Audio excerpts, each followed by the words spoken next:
नमस्कार। विश्व भाषा अकादमी की मध्य प्रदेश इकाई की प्रस्तुति रेवा रागिनी में आप सभी श्रोताओं का स्वागत है।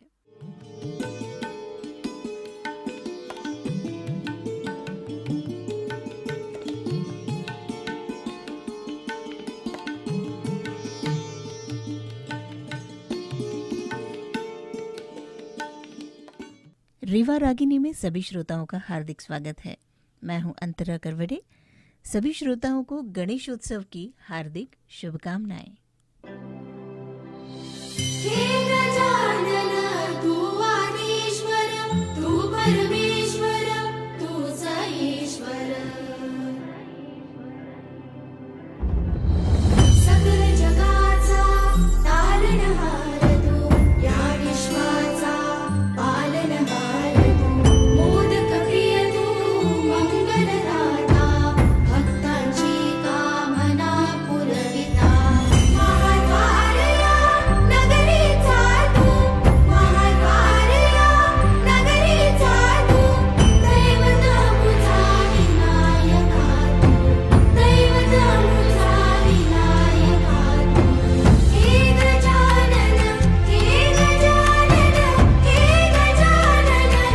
हे गजानन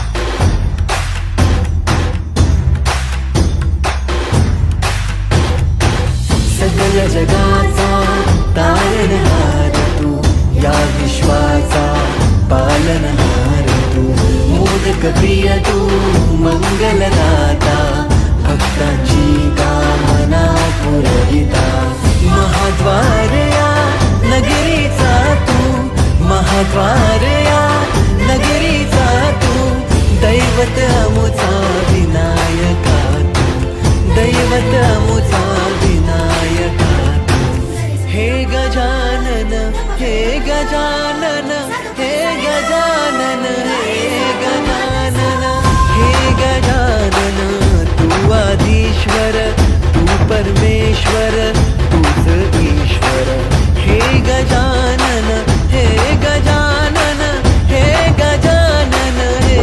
गजानन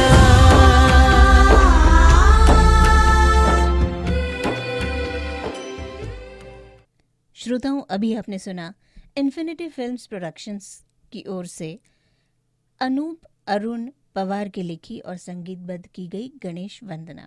गायक थे श्रुति, तृप्ति, ऐश्वर्या, श्रद्धा और केवल जयवंत वाणुंज। और अब सुनते हैं हमारे माननीय अतिथि श्री धनंजय शाह से हमारे साक्षात्कार का अंतिम भाग।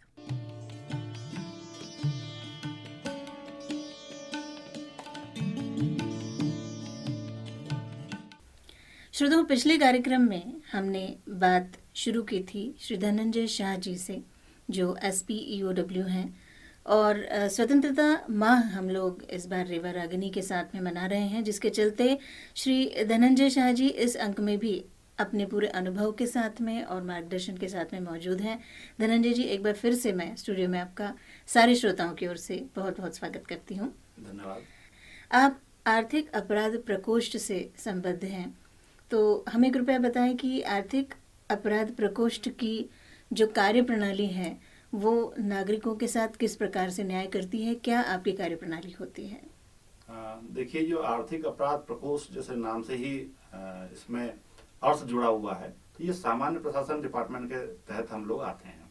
इसका काम ये रहता है कि सरकारी जितनी भी योजना या शासन जिन भी व्यक्तियों को अपना पैसा विकास कार्य के लिए देता है, उस पैसों को सही तरीके से अधिकारी और उसको काम करने वाले उसका उपयोग कर पाएं और इसमें कोई भ्रष्टाचार ना हो पाए और उसका उपयोग सही हो पाए, इस पर हम लोग लगातार निगाह रखते हैं। और उसका जो पैसों का मिसयूज करने वाले या अपव्यय करने वाले ऐसे जो अधिकारी, उनके खिलाफ हम लोग कार्रवाई करते हैं इसमें। जी, तो इसी सिलसिले में मैं आगे जानना चाहूँगी कि जो बाकी अन्य विभाग होते हैं जिनके साथ में आपको मिलकर के काम करना पड़ता है इस दौरान, उन विभागों के साथ में आपकी कार्यप्रणाली किस प्रकार की होती है, कैसे मदद मिलती है या कैसे काम किया जाता है आगे? देखिए, इसमें जो आय से अधिक संपत्ति के जो मैटर होते हैं, कोई भी अधिकारी या जो है वो संस्था हो या फिर ठेका जिनने लिया हुआ है काम करने के लिए जो एजेंसी तय है, उनके द्वारा जो भ्रष्टाचार किया जाता है, तो उसके लिए हम लोग जब जांच करते हैं इसकी, तो विभिन्न डिपार्टमेंट्स से हमको सहयोग लेना पड़ता है। मान लो आय से अधिक संपत्ति का कोई मैटर है, अब वो बैंक से भी हमको जानकारी लेना पड़ेगी, वो जिस डिपार्टमेंट का है उसके बारे में जानकारी लेनी पड़ेगी, उसका आय व्यय का पूरा हिसाब हमको लेना पड़ेगा, उसने जो काम किया है उस पर जो बिलिंग हुई है वो देखना पड़ेगा, फील्ड देखना पड़ेगा, उसकी गुणवत्ता देखनी पड़ेगी। जी। तो विभिन्न जितने डिपार्टमेंट उसके साथ में लगे हुए हैं, उन सभी लोगों से हमको जानकारी कलेक्ट करना पड़ती है, उन अधिकारियों के साथ में, और पूरा दस्तावेजी चूंकि साक्ष्य है, इसलिए हम लोगों को ये बहुत गहनता से हमको जांच करनी पड़ती है। और कई बार हम लोग गोपनीय रूप से भी इसके बारे में जानकारी कलेक्ट करते हैं, ताकि जो अधिकारी हैं वो अपना काम निर्बाध रूप से बिना दबाव के कर पाएं। जी। इस विभाग के साथ में जनता का संवाद और संबंध कैसे होता है? यदि किसी आम नागरिक को आपके विभाग से संपर्क करना है, शिकायत करनी है, तो क्या विधि होती है और किस प्रकार ये काम होता है? देखिए, इसमें एक चीज और होती है कि आम पब्लिक के साथ में चीटिंग होती है, कोई धोखाधड़ी होती है। मान लो आपने कहीं एक प्लॉट लिया हुआ है, बहुसंख्य लोगों ने प्लॉट लिया है ये जानकर कि वो वैधानिक रूप से ठीक है, परंतु वो फील्ड में होता नहीं है। वो जो प्लॉट बेचने वाला है वो आपको सब जगह दिखा के और आपका पैसा उसमें इन्वेस्ट करा देता है। तो ऐसे बहुसंख्य लोगों के साथ में अगर इस प्रकार की धोखाधड़ी किसी बिल्डर ने की है, तो वो भी हमारा जांच के दायरे में आता है। इसमें पब्लिक भी हमको शिकायत कर सकती है, हमारे एसपी कार्यालय जो बने हुए हैं संभाग लेवल पे या प्रदेश लेवल पे जो हमारा कार्यालय है, वहां भी आप इसके बारे में जानकारी दे सकते हैं। और वो जानकारी जब डीजी साहब से अप्रूव हो जाती है, तो उसके बाद जानकारी के आधार पर हम लोग उन शिकायतकर्ताओं को बुलाते हैं और बाकायदा उनके बारे में तथ्य एकत्र करते हैं, और अगर उनके साथ में धोखाधड़ी हुई है तो अपराध पंजीयन से लेकर उसमें विवेचना पूर्ण करके चालान लगाने तक की पूरी कार्रवाई हम लोग करते हैं। इसके साथ साथ जो पब्लिक है, ये अभी बहुत सारे लोगों को ये पता नहीं है कि जैसे सामान्य थाने में हम शिकायत करते हैं, ऐसे ही आर्थिक मामलों में अगर उनके साथ में कोई धोखाधड़ी हुई है और बहुसंख्य लोगों के साथ में हुई है, वो जानकारी भी हमको अगर दी जाए तो हम लोग भी उस पर एक्ट करते हैं। जी, ये बड़ी महत्वपूर्ण बात बताई आपने। वर्तमान जो विभागीय व्यवस्था है, उसमें आप क्या सलाह देंगे कि कोई परिवर्तन किया जाना चाहिए, कोई सुधार या संशोधन किया जाना चाहिए, जिसके चलते जो लक्ष्य लेकर विविध विभाग चलते हैं साथ में, वो साझे लक्ष्य और बेहतर तरीके से हम पा सकें? देखिए, सबसे पहले तो जहाँ तक जैसे आर्थिक अपराध प्रकोष्ठ का सवाल है, चूंकि ये गवर्नमेंट की ऐसी एजेंसी है जो शासन के पैसों का दुरुपयोग ना हो, और जो अधिकारी हैं जो जिन दायित्वों के साथ में उनको पदस्थापना दी हुई है उसके हिसाब से वो लोग काम करें। परंतु अगर हम लोग उसको गंभीरता से नहीं लेंगे तो इसमें कई प्रकार की विसंगतियां खड़ी हो जाती हैं। मेरा सभी लोगों से जब हम लोग मीटिंग में जाते हैं और जब हम लोगों से ये चाहा जाता है कि भाई इसमें क्या सुधार हो सकती है, तो उसमें मेरा सबसे ज़्यादा जोर इसी में रहता है कि एक तो प्रशिक्षण लगातार क्रम में होना चाहिए, और दूसरा थोड़ा सा जिनकी सर्विस कम से कम 5 साल हो उसके बाद ही आर्थिक अपराध प्रकोष्ठ में उनका पदस्थापना होना चाहिए। और क्योंकि ये सारे डिपार्टमेंट्स पे अपना निगाह रखता है, इसलिए थोड़ा सा पढ़ने वाला, कानून को समझने वाला भी इसमें होना चाहिए, क्योंकि मात्र आईपीसी सीआरपीसी नहीं होती, इसमें सारे डिपार्टमेंट्स के पहले हमको लॉ भी देखने पड़ते हैं, उसकी प्रक्रिया भी जाननी पड़ती है। जी, धनंजय जी, ये तो बात हुई हमारी विभागों की और सारी संरचना की, कार्यप्रणाली की। यहाँ पर प्रश्न ये उठता है कि यदि हम संपूर्ण भारतीय पुलिस व्यवस्था, आपके विभाग की बात करें और इसकी तुलना यदि हम वैश्विक स्वरूप में करें, तो हमारी स्थिति क्या है, हम कहाँ हैं और हमें अभी कितना रास्ता तय करना है? देखिए, अभी बहुत काम करना बाकी है। तो मैं ये समझ सकता हूँ कि इसकी जो शुरुआत है वो हमारे परिवार से होती है। परिवार में जैसे जैसे बच्चा बड़ा होता है तो उसको जैसे हम घर में ट्रीट करते हैं कि बड़ा है तो उसके आप चरण स्पर्श कीजिए, उसको प्रणाम कीजिए, दोस्त है तो उसको जो है वो प्रेम कीजिए, पड़ोसी से अच्छा व्यवहार कीजिए।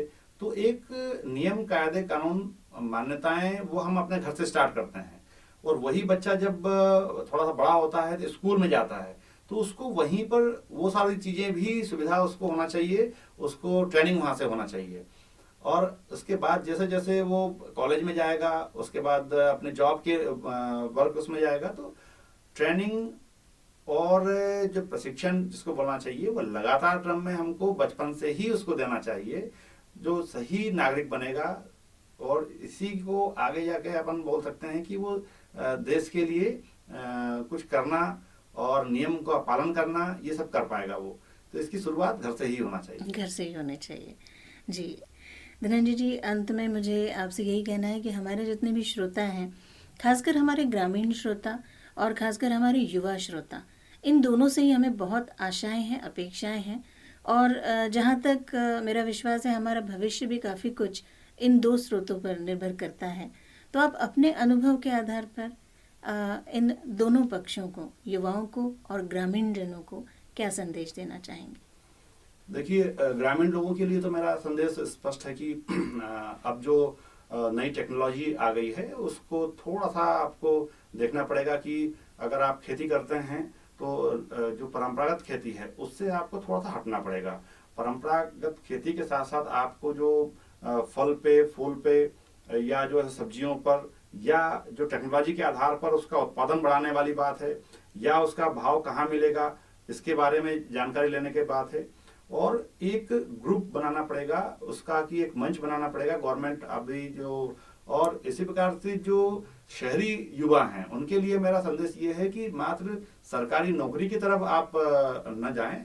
आपका आर्थिक पक्ष बहुत सारा उज्जवल है। नए सेटअप में आप वैश्विक रूप से आप कई रोजगार मूलक काम कर सकते हैं, बहुत सारी चीजें हैं। लेकिन आज भी मैं देखता हूं कि कई लोग सिर्फ गवर्नमेंट जॉब करना चाहते हैं, इसके अलावा कोई चीज करना नहीं चाहते हैं। तो मेरा सभी से आह्वान है कि अपने आसपास के माहौल को पहचानें, और हर एक चीज में अगर आपके पास में उसको करने की ललक है और लगातार क्रम में आप संपर्क संवाद के साथ में आप कर रहे हैं, तो निश्चित रूप से सफल होंगे। जी, बहुत बहुत धन्यवाद धनंजय जी, आपने अपने व्यस्ततम कार्यक्रम में से समय निकाला और हमारे श्रोताओं को मार्गदर्शन दिया। आपके अनुभव का लाभ हमें मिला, और हम आशा करते हैं कि आगे भी जब भी हमारे श्रोताओं के कोई प्रश्न होंगे या हमारे पास श्रोताओं की ओर से प्रतिक्रिया आएगी, तब हम ज़रूर आपको फिर से एक बार कष्ट देंगे। और कार्यक्रम में आपको हमारा अतिथि बनाकर हमें बहुत आनंद आया। आपके समय के लिए, आपके सारे अनुभव के लाभ के लिए और इस साक्षात्कार के लिए आपका बहुत बहुत धन्यवाद। धन्यवाद आप सभी लोगों को।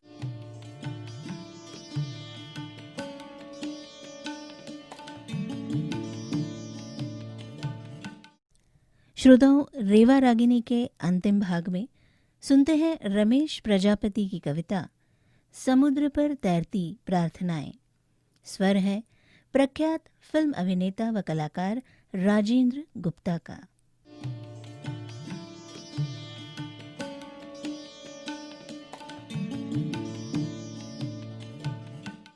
आज पढ़ते हैं रमेश प्रजापति की एक कविता समुद्र पर तैरती प्रार्थनाएं। पहाड़ के घर से उतरकर नदी जैसे ही गुदगुदाती है जंगल के कानों में, पेड़ों की नसों में गूंजने लगता है हरियाली का गीत, और हवा में गमक उठता है जीवन का राग। किंतु आज विकास की संधि दौड़ में कहीं सुनाई नहीं दे रही मृदंग की थाप। जंगल के बाशिंदों के पैरों की थिरकन ने दम तोड़ दिया पूंजीवाद के कदमों में।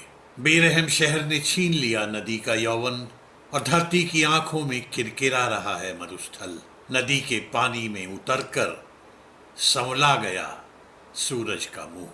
नदी के पानी में उतरकर संवला गया सूरज का मुंह। हताश प्रेमी सा समुद्र उतावला हो रहा है नदी की प्रतीक्षा में, और अपनी लहरदार उंगलियों से टटोल रहा है किनारे।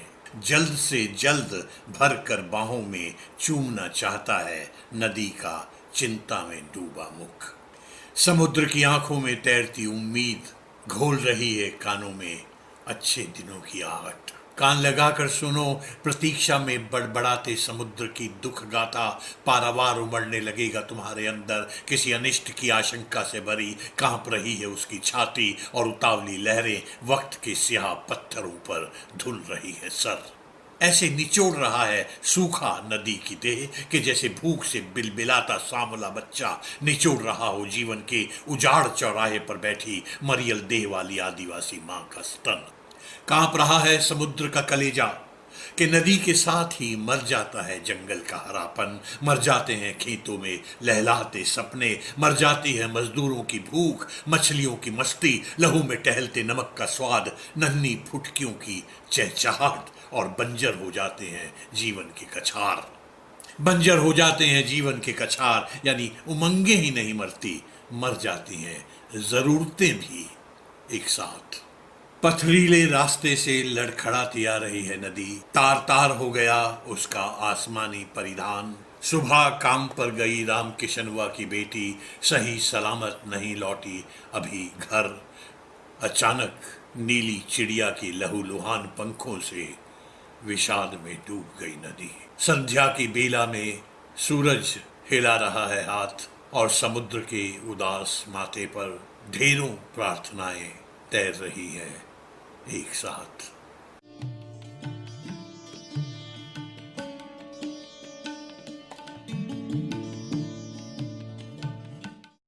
श्रोताओं, अभी आपने सुनी रमेश प्रजापति की कविता समुद्र पर तैरती प्रार्थनाएं।